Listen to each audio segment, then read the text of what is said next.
श्री शिवाय नमस्तुभ्यम हर हर महादेव। स्वागत है आपका हमारे चैनल एस्ट्रो ओम पर। दोस्तों, आप सभी लोग जानते हैं कि 16 जून 2024 को है गंगा दशहरा। दोस्तों, गंगा दशहरा का दिन बहुत ही ज्यादा बड़ा और विशेष होता है। गंगा दशहरा के नाम में ही आप लोगों को कुछ बात तो समझ आ रही होगी कि ये दिन गंगा के जल के लिए बहुत ही ज्यादा विशेष और महत्वपूर्ण होता है और इस दिन गंगा का जल हमारे लिए बहुत ज्यादा जरूरी होता है। तो दोस्तों, आप लोगों को इस दिन गंगा के जल वाला उपाय कैसे करना है, गंगा का जल कैसे इस्तेमाल करना है, इसका नाम ही गंगा दशहरा है। तो भाई, इस दिन आप लोगों को कैसे गंगा के जल का इस्तेमाल करना है, कैसे गंगा के जल से उपाय करना है, यह सारी जानकारी हम आपको इस वीडियो में यहां पर देने वाले हैं। सबसे पहले चीज दोस्तों, गंगा दशहरा का दिन ऐसे बार बार नहीं आता है। मौका जब आपको मिलता है तो उस मौके को आपको अपने हाथ से नहीं जाने देना चाहिए और इस गंगा दशहरा का आपको लाभ जरूर उठाना चाहिए। दोस्तों, आप सभी लोग जानते हो कि पंडित जी अपनी कथाओं में बहुत सारे उपाय बता चुके हैं और बहुत सारे उपाय लोग भूल भी चुके हैं। पर दोस्तों, उपाय जो आप लोग भूल चुके हो वही उन उपायों का फल आज भी लोगों को मिलता है जब लोग उन उपायों को करते हैं।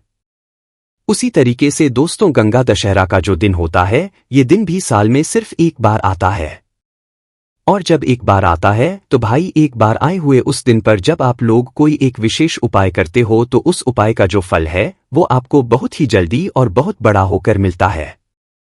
इसीलिए दोस्तों, आप लोगों को इस दिन गंगा के जल का कैसे उपाय करना है वो हम इस वीडियो में आप लोगों को बताएंगे। साथ ही में आपको गंगा के जल का कैसा उपयोग करना है इस वीडियो में आपको बताएंगे, क्योंकि दोस्तों, इस दिन गंगा दशहरा के दिन आपको आपके काफी सारे पापों से मतलब मुक्ति मिल जाती है।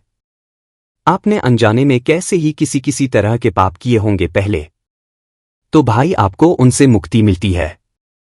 साथ ही में आपके जीवन में खुशियां भी आती है इस दिन से, ठीक है।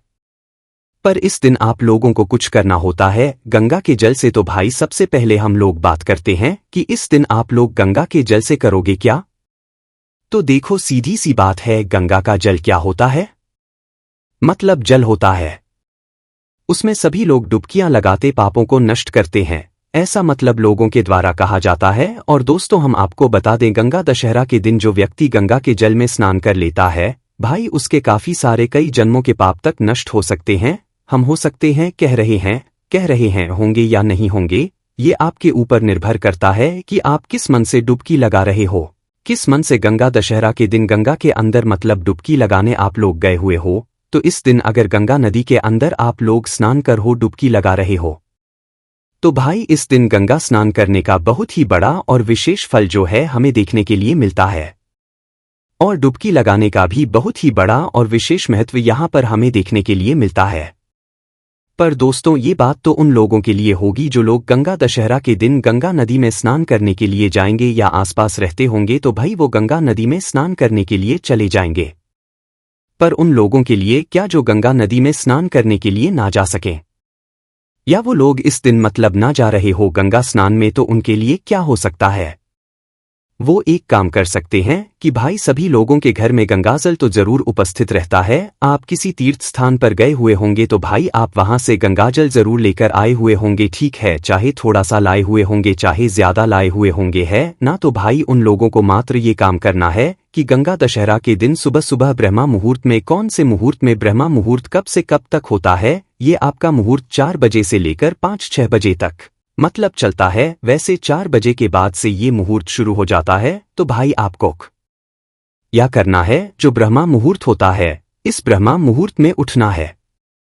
चलो, ब्रह्मा मुहूर्त में उठ जाओ तो भी ठीक है, नहीं भी उठो तो भी 5 बजे उठो, 6 बजे उठो, 7 बजे उठो, 8 बजे उठो। पर गंगा दशहरा के दिन आप लोगों को ये वाला काम जरूर करना है।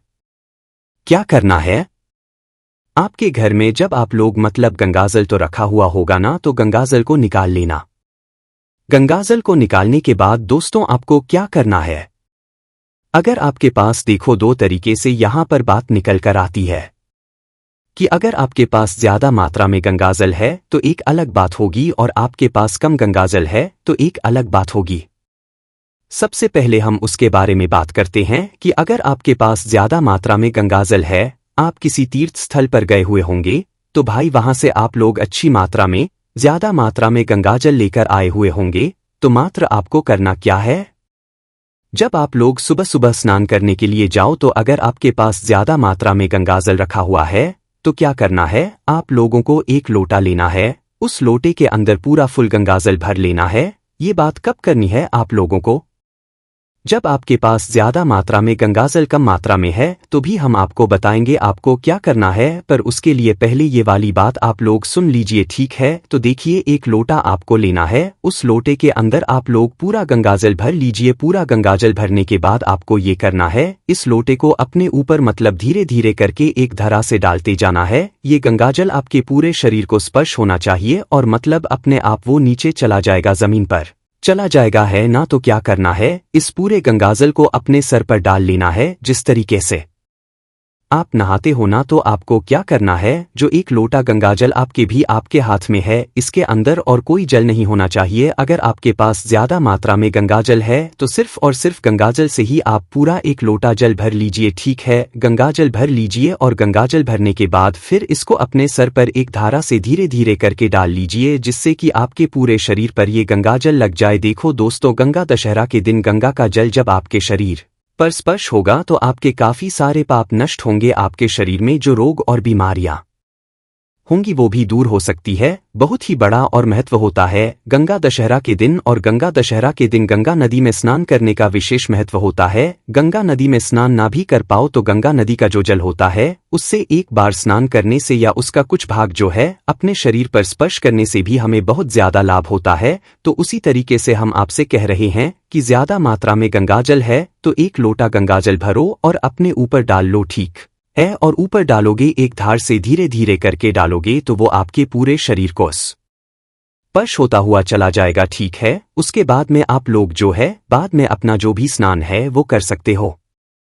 ऐसा कर सकते हो कि पहले आप लोग जो है मतलब अपना स्नान कर लो, फिर बाद में गंगाजल डाल लो, पर ये सही नहीं रहेगा। ये सही यही रहेगा कि जब आप स्नान करने चाहो तो सबसे पहले आप अपना भाई एक लोटा गंगाजल ही डालो, वो ज्यादा बेहतर रहेगा। अब आप अपने हिसाब से जैसे करना चाहो, पहले गंगाजल डालना चाहो तो पहले डाल सकते हो, बाद में डालना चाहो तो बाद में डाल सकते हो, है ना? ऐसा कर सकते हो कि पहले आपने एक लोटा पूरा गंगाजल अपने सर पर डाल लिया, उसके बाद में कुछ गंगाजल की बूंदे आप अपने उस नहाने वाली बाल्टी में भी डाल लो, जिससे आप लोग नहाने वाले, क्योंकि एक लोटा से तो आप नहा नहीं सकते, तो भाई एक लोटा आपके पूरे शरीर में स्पर्श हो गया।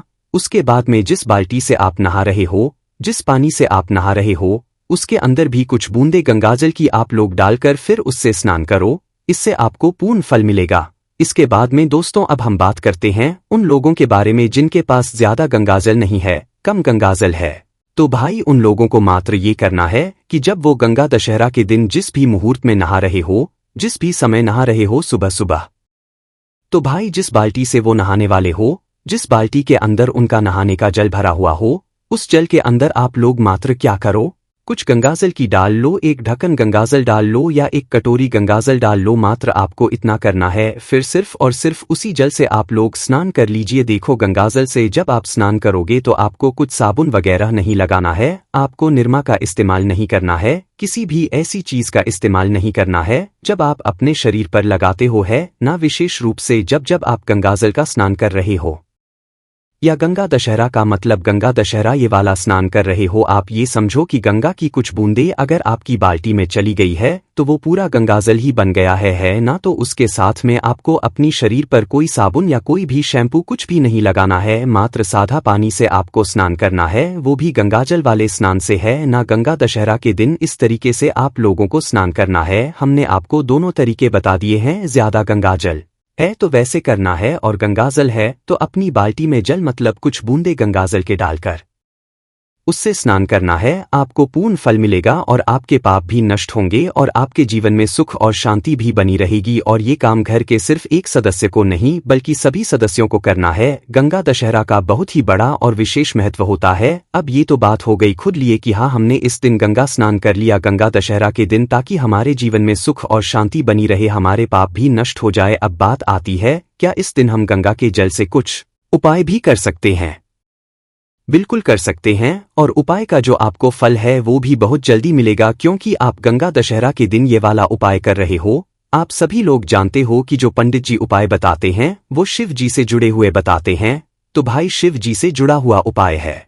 तो भाई सीधी सी बात है कि इसमें हमें गंगाजल का बहुत ही बड़ा फल मिलने वाला है। आप सभी लोग जानते मतलब शिवजी के सर पर गंगा का वैसे भी स्थान है और गंगा का जल हमेशा उनके सर पर से गिरता रहता है। ये बात आप सभी लोग जानते ही जानते हो है ना। तो भाई क्या करना है आप लोगों को, जब आप स्नान करके खुद इस गंगा के जल से स्नान करके आप लोग मतलब सुबह सुबह भगवान शिवजी के मंदिर जाओगे ना, तो एक लोटा जल तो आप लोग लेकर जाओगे ही जाओगे। तो आपको करना क्या है, मात्र आपको ये करना है कि आपने जो अपने घर के परिंदे से, अपने घर के मटके से या अपने घर के रसोई घर में जहां पर पीने का पानी रखा जाता है वहां से जो एक लोटा जी पर चढ़ाने के लिए भरा हुआ है, उस एक लोटे जल के अंदर आप कुछ गंगाजल की बूंदे डाल लो। कितनी कुछ बूंदे, भले ही एक ही बूंद क्यों ना डाल लोगे चल जाएगा। एक बूंद की भी गंगाजल उसके अंदर चली गई तो वो पूर्ण रूप से गंगाजल है ना। तो भाई उस एक लोटे जल के अंदर जो शिवजी के ऊपर आप चढ़ाने वाले हो उसके अंदर कुछ बूंद गंगाजल की आप लोग डाल लेना। फिर इस जल को लेकर आप जाना शिवजी के मंदिर में। जो भी आपकी पूजन सामग्री है वो आप लोग लेकर जा सकते हो। गंगा दशहरा के दिन गंगा का जल शिव पर चढ़ाने का हमें बहुत ही बड़ा फल मिलता है। इसके बाद आपको कुछ मनोकामना बोलने की जरूरत नहीं पड़ती, अपने आप ही आपके सारे काम बनना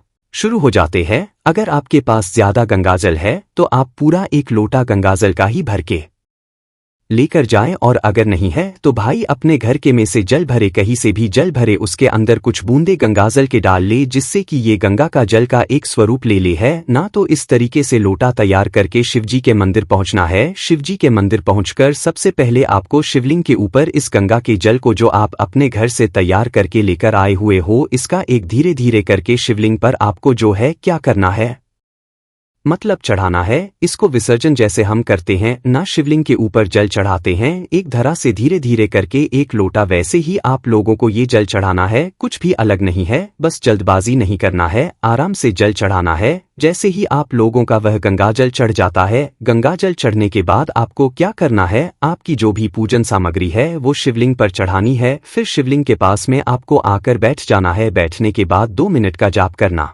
गंगा मैया का थोड़ा ध्यान करना है और आपको भगवान से बस प्रार्थना करना है। कुछ अपनी कामना वगैरह कुछ भी नहीं बोलना है, क्योंकि इस वाले उपाय को करने के बाद गंगा दशहरा के दिन गंगा का जल शिवलिंग पर चढ़ाने के बाद हमें कुछ बोलने की जरूरत नहीं पड़ती है। अपने आप ही सारे काम बनना शुरू हो जाते हैं, क्योंकि गंगा दशहरा का दिन होता ही इतना लाभदायक है। बाकी दोस्तों बस यहाँ पर ये वाला उपाय पूरा हो जाता है। मात्र आपको करना क्या है, गंगा का जल शिवलिंग पर चढ़ाना है। भले ही अपने लोटे के अंदर 2-3 गंगाजल की बूंदी डालकर चढ़ाओ तो भी वो भी चलेगा। तो गंगा का जल का इस दिन आप लोगों को विशेष रूप से इस्तेमाल करना ही करना है, आपको बड़े फल की होगी। बाकी दोस्तों यहाँ पर ये वाला उपाय पूरा हो जाता है, इसके बाद आप अपने घर पर आ सकते हो, आपका उपाय पूरा हो जाता है।